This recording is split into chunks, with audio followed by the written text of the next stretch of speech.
in order to get better at anything, you have to find someone who's already done it. That's the fastest way. Everybody knows how to fight intuitively. They don't know how to do it very well.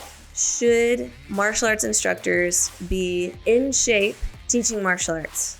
It's one thing to tell somebody how to do something. It's another thing to show them how to do it and lead them. You know, great leaders have done it. They've been in the trenches. 50% of all businesses fail within the first year that they're in business. In order to be a leader, you got to train. Yeah. You got to train to be a leader. All right, everybody, welcome back to the Seven Figure Secrets podcast. Jennifer Waters with you, as well as Tommy Siegler. Good to have you guys with us today. So we're going to dive into this podcast today, Dad. This is episode number 1. Uno. That's right. One. First That's right. one, best one, right? First one, best one. Normally we say last one, best one. But Well, maybe it will be the last one. I hope not.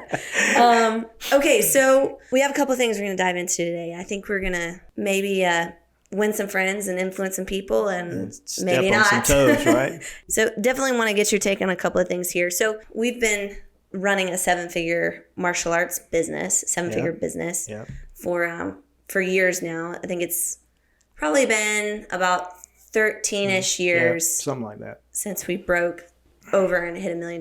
But the business had been operating officially since 1982. Back when you first started it. So when you went into it, did you have any ideas that you wanted $1 million business, or was it more like I just wanted to be able to provide for the family? Like, what were you thinking? Because I was not around back then. Well, no, you weren't. You came into picture in '87. Yeah. I mean, '82, I wasn't even married yet. Yeah, that's right. You haven't met. Not yet. Mom yet. Not in the beginning of '82. Yeah. It was the end of '82. Okay. So, no, I wanted to train people. I wanted somebody to work out with. Oh, okay. I wanted somebody to work out with because I've been training all over in the Southeast, and now I was in Augusta, and I just wanted someone that I could work out with. I went around and worked out with some of the schools here. I had friends here, people who I knew. And then I decided, well, I want to start training some people and working out. So it wasn't in your mind, $1 million business? Oh, no. I mean, we're a kids' martial arts school. Right. When I started, I didn't have kids. I didn't like teaching kids. I mean, I had never taught kids. Yeah, it's a big change. So it was different, definitely different. So I know, once I went full in, like, hey, I want to do this, and we had a very serious conversation about what we were going to do, and I remember you telling me, okay, well, if we're going to go do this thing, then basically I was going to have to go find the information, implement the business side, because you'd been attempting the business side, but also running full-time hard construction, work. Construction. Yeah. And at that time, I was actually in construction for myself for the first time. Yeah. Yeah.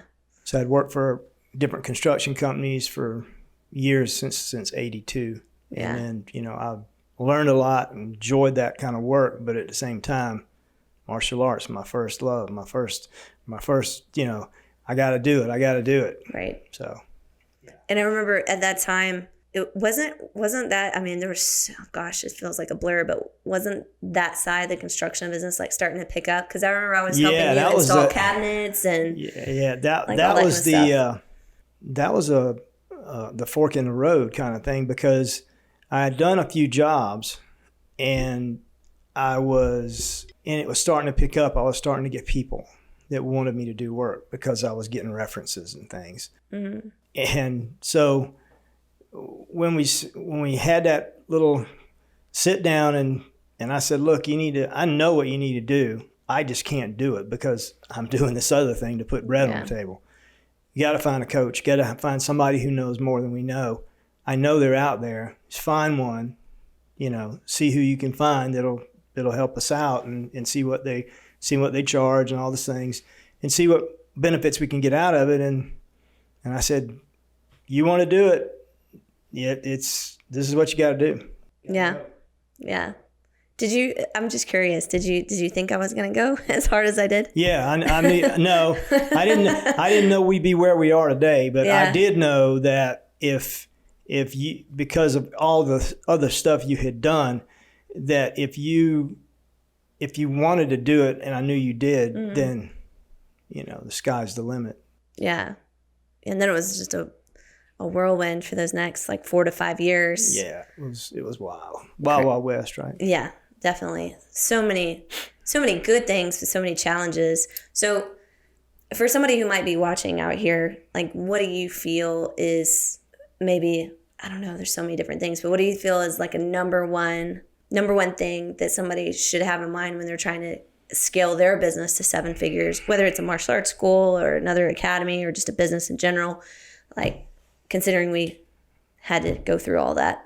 A lot of things, but you have to, as a martial arts school, I spent my entire life since I was 13 years old learning martial arts.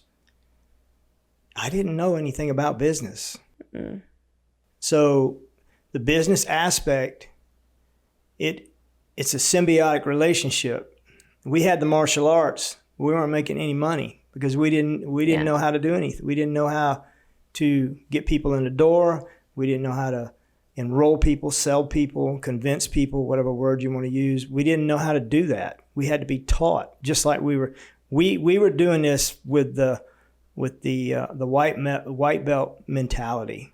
That's the way you approached it. That's not the way I approached it in first, because I was old school. I didn't want to do anything. I had a fixed mindset. If you want to narrow it down to certain things, I knew that if I just sent you out to do something, okay, she'll go out and she'll do it, and we'll get going, and everything will be fine, and we'll get students. But still, at that point, I had no idea about there's a whole nother world that's involved in anything you want to grow and become successful at. You have to know the business. And guess what? Look where we are now. Yeah. And I feel like we're scratching the surface right now. Oh, for sure. I don't even, I mean, we still have a white belt mentality, a learner's mentality, because we're always learning, we're always growing, we're always wanting to know what we don't know so that what we learn can make us more successful. Yeah. Yeah. As I think back to all the stuff that we did, I think, and are doing, because we have, our martial arts business, obviously. And I looked at some stats before we got on here. Oh, no. Here we go. Yeah. So just stats in general with service or with any business, here in the States, basically 50% of all businesses fail within the first year that they're in business. Wow. First year to 2 years, I think is it might be 2 years. But then getting to 5 years in business, you only have, it was at that point, 64% of businesses fail. At that point, you're becoming more and more of a minority getting to 5 years, and then getting into 10 years, and then let's just even go to 15. Cause this business has been in business for a lot longer than that, but even getting to 15, only 25% of businesses that opened are still remain after 15 years. Small businesses. Yeah. And well, now remember, a small business is 0 to, I think, a couple of thousand people. Yeah. Yeah. It's a bunch of people. So it's not even a revenue number really. Yeah. It's small to medium sized business is also based off of employees. So right. We might think of a small business.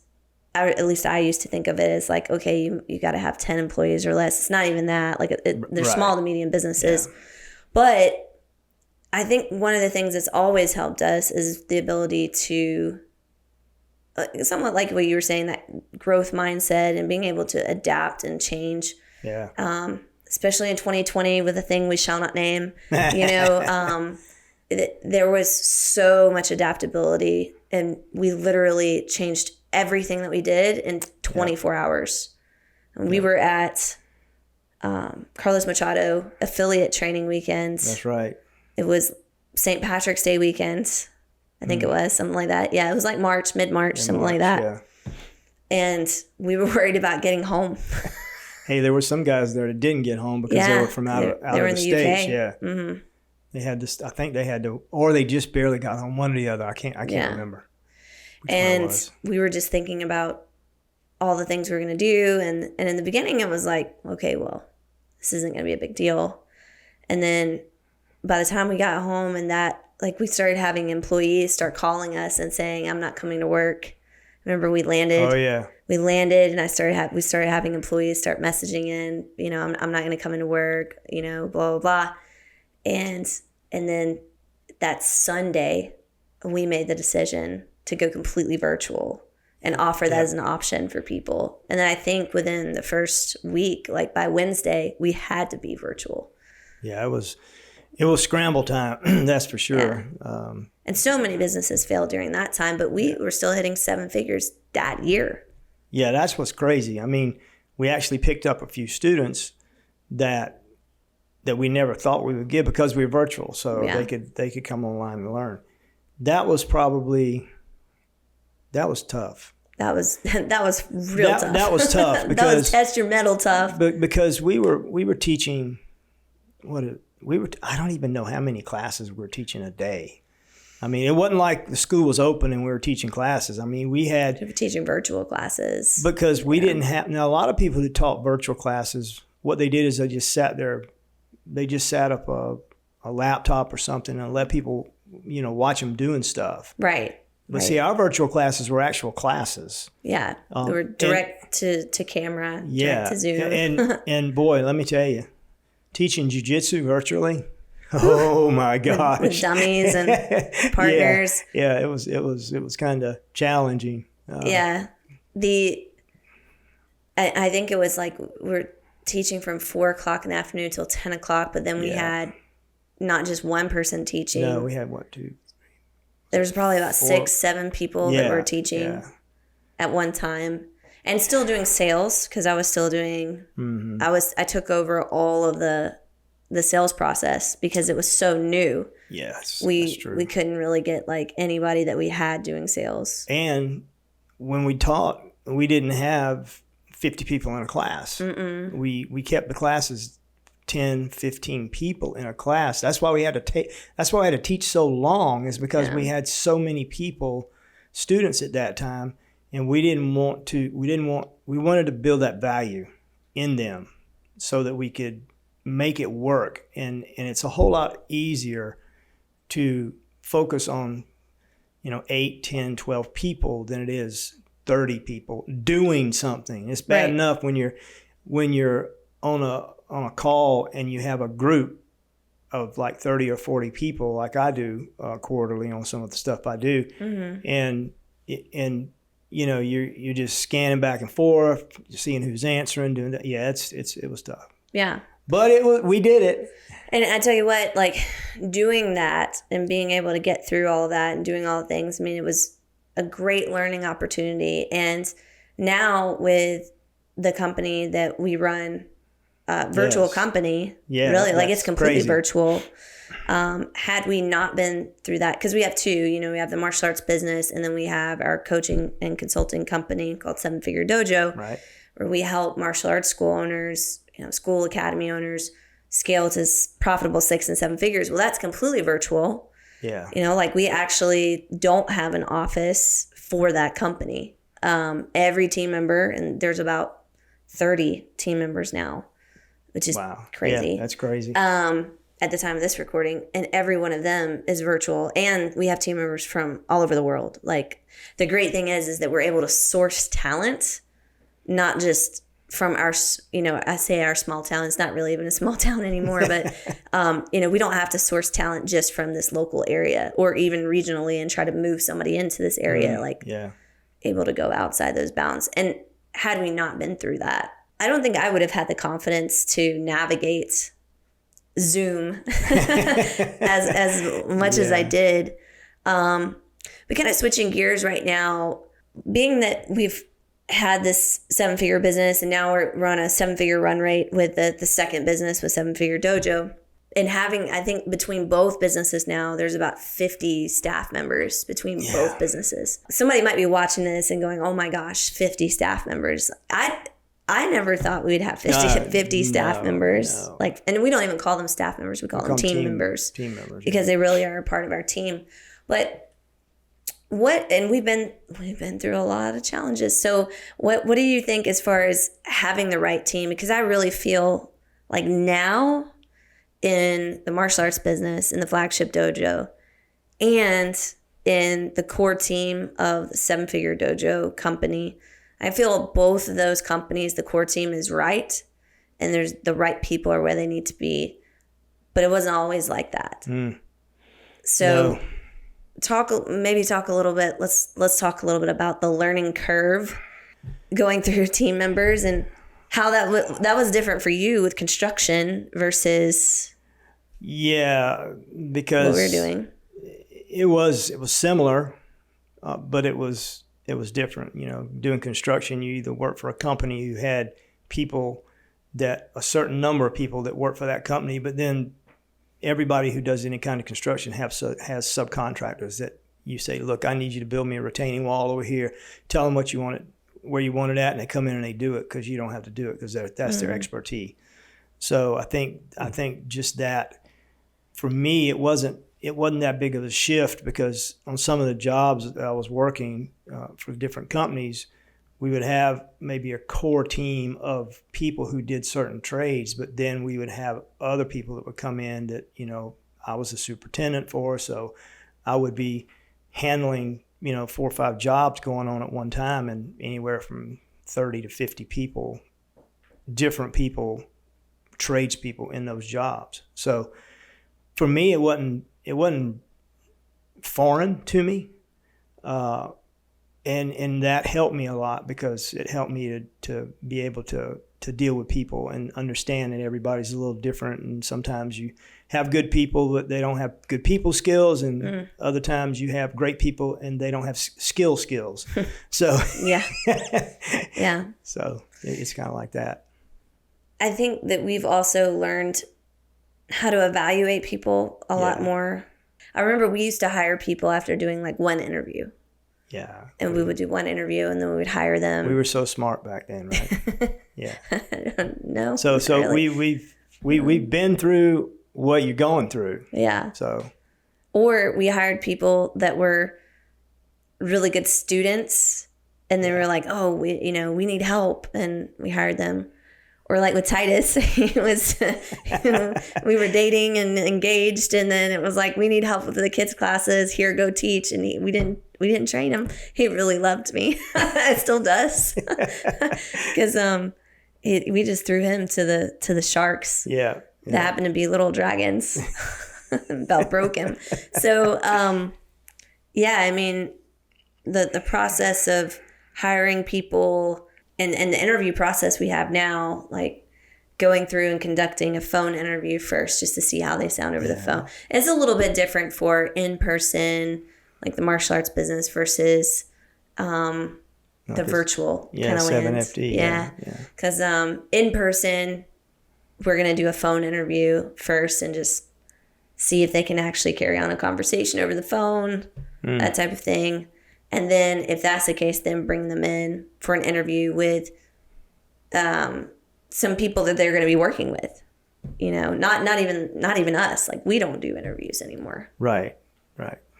At all. So do you think there's an advantage by having them like go through and do those interviews with those other people? Yes.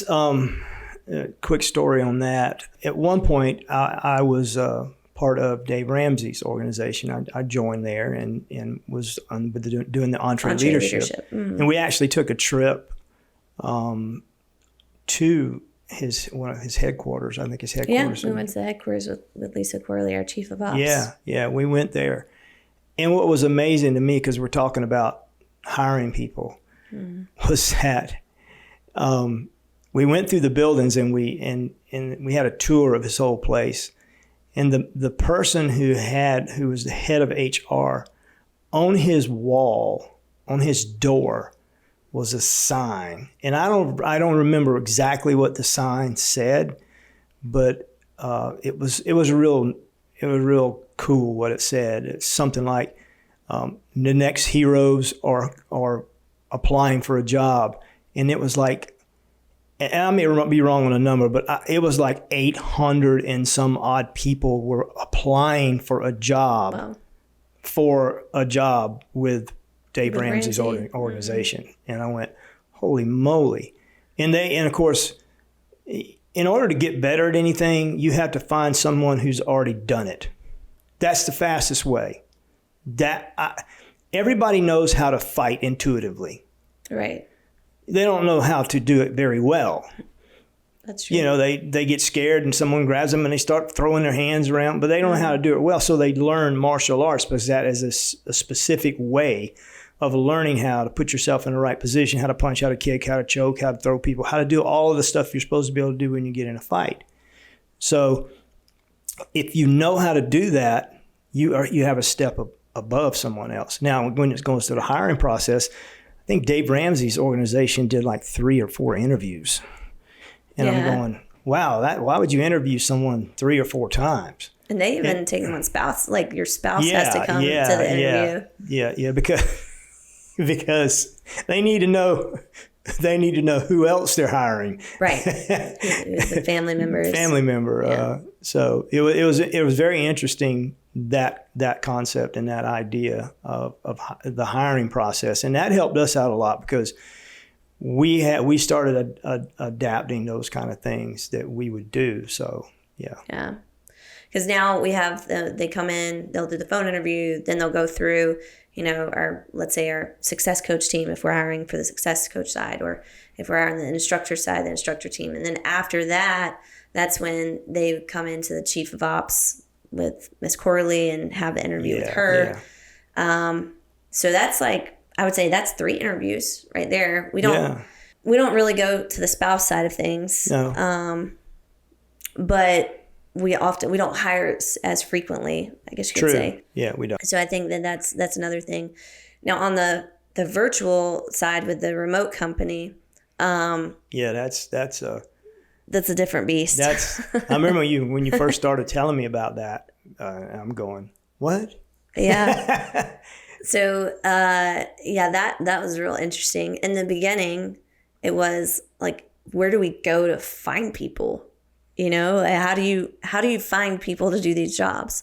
And so, you could go the same route, like in-person type jobs, but a lot of the places like Indeed or, ZipRecruiter or things like that, they are more open to remote jobs now.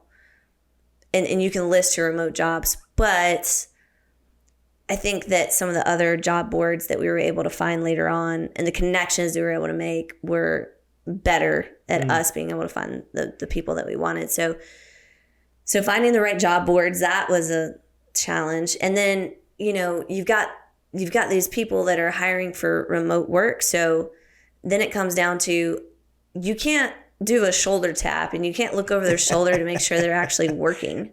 Yeah, are they on their computer, or are they? Yeah. Or are they at the beach? Right. So, and we have team members that they work specifically in a remote type job because they want to travel. They move from one location to the other location, and they do all that kind of stuff. So, being able to look at and being able to see, okay, are they working? We have software that's able to handle that. Making sure that they're okay, like they understand when they come work for our company, this is our expectation. That's true. We're expecting you to, if you're on the clock and you're working, to be working, like you're not, going doing something else. So the interview process with that, because there's so many more applicants, is typically a group interview. Yeah, I remember. That first. Peeking in and seeing like 4 or 5 people that was on a Zoom call with you, and they were all being interviewed for a position. And I'm going, okay, this is going to be interesting. Yeah, one of our media buyer roles, because we do advertising, and so we need media buyers, people that are going to run Facebook, Instagram, Google ads, stuff like that. So bringing them in to a group interview where we're doing 4 or 5. Well, actually, you saw 4 to 5 people in the Zoom room, but we had invited like 10 to 12. Yeah, not all of them's going to show up. They don't show up. They go, oh yeah, I'll be there. And then they're like leads. Yeah. Yeah, you call them up, you set the appointment for them, and you may have 15 people coming in that day or that afternoon. And guess what? 5 of them show up. I mean, it's crazy. It's a different world right now than we're living in. And we just have to adapt to it and understand the psychological aspects of what's going on in people's heads and how to deal with that. People are very fickle, I guess is a word for it. They're very, very wishy-washy kind of thing. It's I keep saying and I'm trying to think of a word. It's crazy. Yeah, it is crazy. I think overall with hiring and going through and trying to whittle people down to like, okay, we do a group interview first. And then the first time I heard, I was following somebody else and they were describing their group interview. And in the group interview, they're like, okay, we're going to ask everybody now at the end of this conversation, you're going to type in the name of the person that you think we should choose for the job, and it can't be you. And so they count down 3, 2, 1, everybody hits enter, and then boom, everybody, it all dumps into the chat window. And at first I was like, oh no, I don't know if I could do that, and make people, because I don't like making people feel bad, so to speak, but so I did it. This is kind of like going to a competition and having to compete against someone you know, but you don't know that well, versus somebody you don't know at all. Right. Back in the day when we would go and we compete in the point karate tournaments and stuff that I competed in, you would go, because since we competed so often, you would end up competing against the same people if you got to the finals. Right. So in the beginning, what you would do is when they lined you up, you would, back in the day, they'd say, toe the line, and you'd line up, and literally they'd go down, you're fighting. It wasn't very sophisticated, but it worked. And so you would always get next to somebody you did not know. But you thought you could beat. Exactly. Because here's the thing. You didn't know them, which means they're not traveling on the same circuit you may be traveling. Now, that doesn't mean they're not good. That doesn't mean they're not going to hand you your head and just, clean the floor with you. But you didn't know them. So that means that you could go in and you could do your best, and you had no friendship, you had no mindset that was holding you back from not winning. So it was like, boom, you would hit them with the good stuff, and they didn't know what you were going to do because they'd never fought you before. When they're doing that, and we do that now on group interviews, we have them do that, and normally. So what would you do? What would you do to get the job? If you had to put somebody else's name down that you thought did the greatest job, what would you do? I would be honest. If I would pick the number 2, I would know that I'm number 1. There you go. But I would pick the number 2. So it's a double-edged sword. If you pick the person who did the worst job, then they're going to go, well, if they thought they were doing really good, there's no way I'm hiring them. Yeah. So you almost, it's kind of like an honor check, Yeah. So interesting. Yeah. So that's been a huge thing. I also know that for us maintaining such great teams, that a lot goes into building that culture. Yes. Do you think that there was a big shift from, let's say, 10 years ago to right now? Yeah. Yeah. What do you think? Huge. What do you think those big things were? One word: leadership. Yeah. Yeah. Well, everybody talks about leadership, though. Well, so, I'm a leader. So you are a leader. Now, when you take an instructor, and you put them on the mat, and you've trained them how to teach a class or how to teach part of a class, and it's the first time that they step on the mat and they're running part of a class. The students look at them as an instructor. We look at them as a leader. But that's their leader position was appointed. So it's an appointed position. It's not a position that they necessarily have earned by doing things that other leadership positions would give you. There's about 5 levels of leadership, according to John Maxwell. And when you get stuck and you say, okay, you got to take care of these people, and you got to train these people on this. You've been trained how to do it, go do it. and it's do or don't do. And then, you get the results back. So leadership, most people are like at that position. Now, I'm not saying everybody, because there's some phenomenal leaders, but in order to be a leader, you got to train. Yeah. You got to train to be a leader. So one of the things that I did is right before 2019, I signed up for Maxwell Leadership with John Maxwell. And it was all study at home, listen to videos, take the tests, and all that stuff, fill out the paperwork, all that. And then in 2020, when everything was shut down, I couldn't go to the conference where you were, certified. Right. So they did it online. So it was 3 days, about 7 hours a day online. Sit on a Zoom, sitting in a chair, which about drove me crazy. But I did it. It was difficult. The learning was difficult, but the reward has been phenomenal because, I've been able to work with our team. Yeah. And build them as leaders. And the thing that people don't understand about leadership, you add value to yourself. You got to know what you got to know. So you add value to yourself so you can add value to others. It's one thing to tell somebody how to do something. It's another thing to show them how to do it and lead them. Great leaders have done it. They've been in the trenches. They know how to make it work. They know how to run things. And then by being able to show others and teach others, it makes a big difference in the way the teams work. The other thing about that, you say, well, that's what most people do is they teach somebody how to teach and then they put them out teaching. Yeah, but that's not necessarily leadership. That is a level. It's a very low level.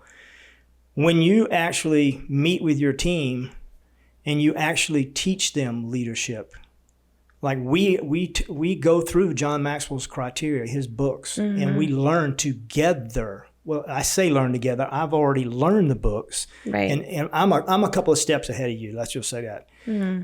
And so that I can ask the questions and I can make the comments, and you guys can fill in the blanks, and then we can all be on the same page with something that's not necessarily a task that we have to do today or tomorrow, but what it is this.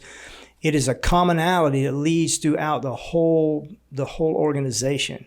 Because when I say something to someone like, okay, make sure you add value to them. And most people don't know what adding value means. I say, make sure you add value when you teach that intro. Mm-hmm. They've been taught how to add value. And now they're going to go add value to that. And they're going to make that intro or trial, whatever you call it, they're going to make it very, very exciting and very, exciting. They're going to make it exciting for the kid, and they're going to make it for the parents. They're going to be going, worthy of that exchange, right? Yeah, there's the word. That's it. Yeah. So okay, so to wrap us up, we're going to hit. This will be specifically for martial arts because that's kind of our land at right now.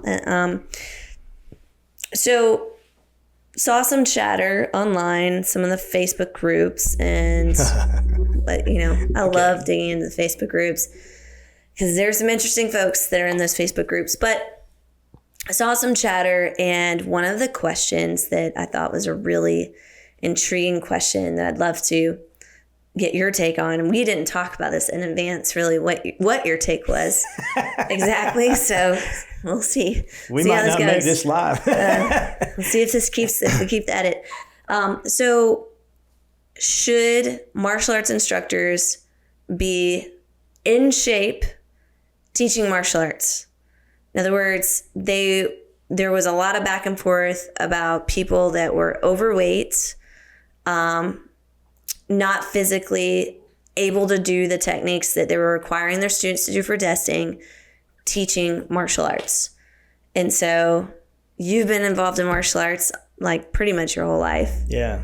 So I would love to get your take on this. I'll defer.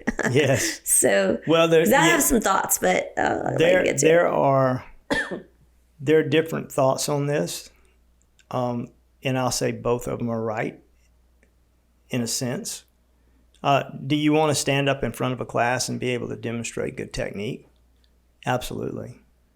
Do you want to be able to inspire your students by being able to speak to them and talk to them and encourage them in a way in which they're going to want to do it 10 more times? Mm-hmm. You got to be the Pied Piper. You got to be, and it has to be real. You know, if you have someone standing up there and they're just a rah-rah type person, you're not going to have students very long because it's fake. There's no depth. There's no depth. It's got to be real. It's got to be genuine. And you have to be very, very intentional about that, about how to deal with students on the floor. And I have seen people. Well, let me give you the example. I would not be able to teach because of my body right now. I mean, I'm not overweight. I'm in good health. Yeah. Nothing wrong with me. But how am I going to teach sumo? No, you're not going to be teaching sumo. But see, here's the things. The question is, do you need to be in shape? Now, I have seen people fight that were overweight and out of shape to a certain extent, but they were very, very amazing when they fought. Like the old UFC days were that too, right? Exactly. You see some of those guys in the beginning. What was that guy's name? What are you talking about? Tank Abbott? Yeah, Tank Abbott was one of them, and then some of these other dudes. He didn't have to worry about going for 10 or 15 minutes because he's going to knock him out in the first minute, or he's dead after that. Yeah. But we want to present to our students a way in which they can get better at an art. I studied Aikido for a while, and this person I'd studied with, he had a big Buddha belly. Mm. And I had all the respect in the world for the man because he knew what he was doing.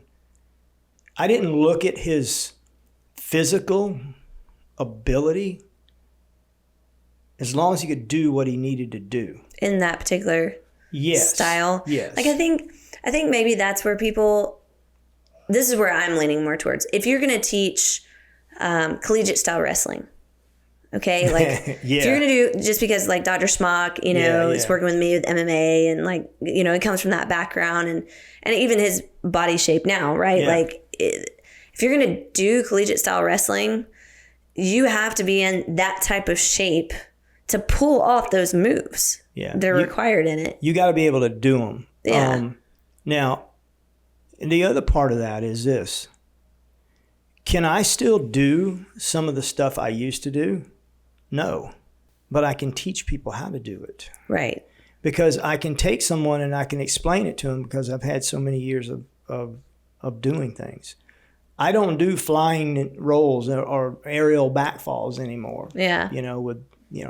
With all the injuries I've had. It's just not smart for me to be pounding on my body that much, and so I don't do it anymore. Right. But yeah, I can still do a lot of the things that I used to do. I call it refining my technique. There you go. Yeah, because I think that people get stuck on whether it's, we'll probably get into this later, whether it's a sport, is martial arts a sport? Is martial arts an art? Is martial arts self-defense? And those are the three different things that a lot of people get into, because you could have somebody who is in a martial arts sport and maybe they're doing taekwondo, maybe they're doing MMA, maybe they're doing sport jiu-jitsu. Those are three different styles, but they're all sport. Right. Then you could get into the self-defense side and you could get, somebody who's very self-defense oriented, like our style of Kempo is super self-defense oriented, right. Or maybe Krav or something like that, Krav Maga. And then you've got the art side. Well, Tai Chi is in that, Tai Chi is a martial art. Kung Fu, well, some of the Kung Fu styles are more art form than they are the others. But they all lend themselves to the fact that they're in this martial arts spectrum. So does the physical body, I lean more towards the physical body has to match the form and function of what you're trying to teach, honestly.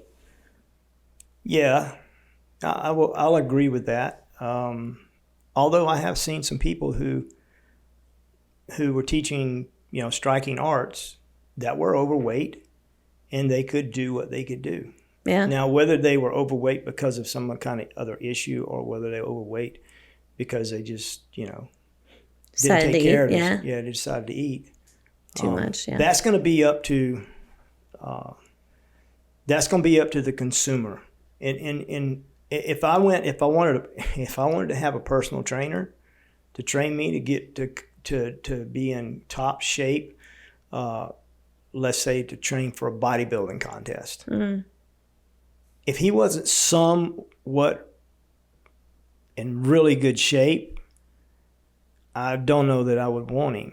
Right. And that's the appearance thing. Yeah. But at the same time, I would, there may be an older person, maybe in their 70s or 80s, who has so much knowledge. They could coach you there. That could coach you. Yeah. And you think about, and this may be slightly off the topic a little bit, but you think about how many, think about these football teams and these coaches and stuff like that. Some of them played football, some of them didn't, but they're coaching a sport that they didn't participate in. Yeah, a lot of them didn't. A lot of them just were coaches. They didn't really. Yeah, they didn't. That's true. So knowledge or is like boxing coaches. There's a lot of boxing coaches that maybe they did boxing, but then they just leaned really heavy into the coaching and that's side. what I'm saying. You got, like, I had, when I was in Atlanta, I had a boxing coach where I was training at Joe Corley's American Karate in the basement of his school. And his name was Asa Gordon. And he was a little old man. He was in his 60s. And this was back in 1980, I believe. Mm. And he didn't put the gloves on and get out there and spar with us. But he taught us how to fight. Mm. He knew. He would say, step this way, step that way, do this, do that. Open your eyes, look at your opponent. It doesn't matter whether you get hit in the face with your eyes open or closed, you're still getting hit in the face. Right. So see what's coming so you can counter. I mean, that man had so much experience that it was easy for him to look at us out there and go, stop. Why are you still doing that? Yeah. And that's what you want in an instructor. And a lot of times, in all the instructors I've had instructors who've been overweight, and I've had instructors who've been in shape. But the main thing that I took from all of them was the knowledge. Mm-hmm. I really never looked at the fact that they were overweight, or they maybe walked with a limp, or maybe one of their arms was deformed or something like that. They knew what they were doing. Yeah. Put it this way, they knew so much more than what I was doing. Right. It was instant respect. Right. And even though they couldn't get out there and do everything, I don't get out there and do everything with all the students. Yeah. Yeah, that's true. I think that's a really old school way of training people that, with some of our clients, that they still want to be able to go, okay, I need to roll with every single person to test them. I need to spar with every single person to test them, especially the ones that are more like combat style sport, or combat style schools. And we outgrew that. Once we started scaling, we outgrew that a lot, of that. I've got to be the one to make sure that I test everybody in physically rolling or physically sparring with them or something like that.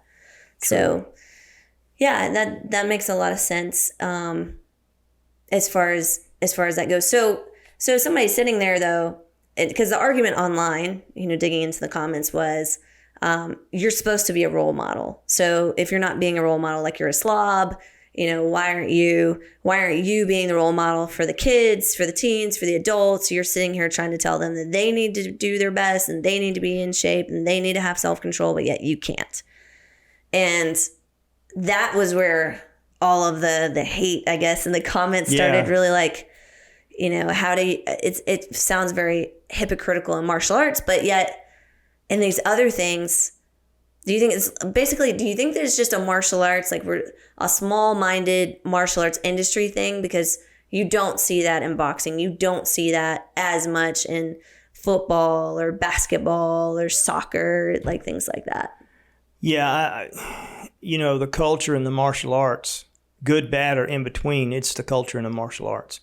And there's so many things that you could sit here and we could do podcast after podcast about just on martial arts and what they're missing because they put themselves in such a small box. Now, I know I'm going to get some hates on that, but we are in a small box. We're a niche type activity, and we're not necessarily mainstream.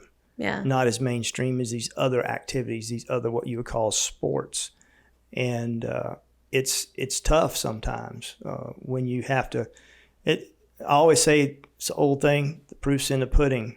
You know, you see maybe someone does not fit the what you would think of them as being that person that you would learn from. Yeah. But yet they're able to teach what they know, and they're able to get across the concepts to people. Wow, you know, think about Helen Keller. Yeah. I mean, yeah, like, yeah. I mean, she couldn't see. Right. It's crazy. Yeah, you know? and she was still able to do all of the things. She said something to the effect of, I see more being blind than you see when you can. Yeah. Yeah, you know. Yeah. Yeah, that's true. That's very true. I'd love to know what you guys think. So drop it in the comments for us. Should martial arts instructors, those that are leading classes, they be in the best shape? Does it matter? Does it not matter? And if you enjoyed this video, make sure you hit that like button, subscribe, and we'll see you guys next time. Bye, everybody. Later.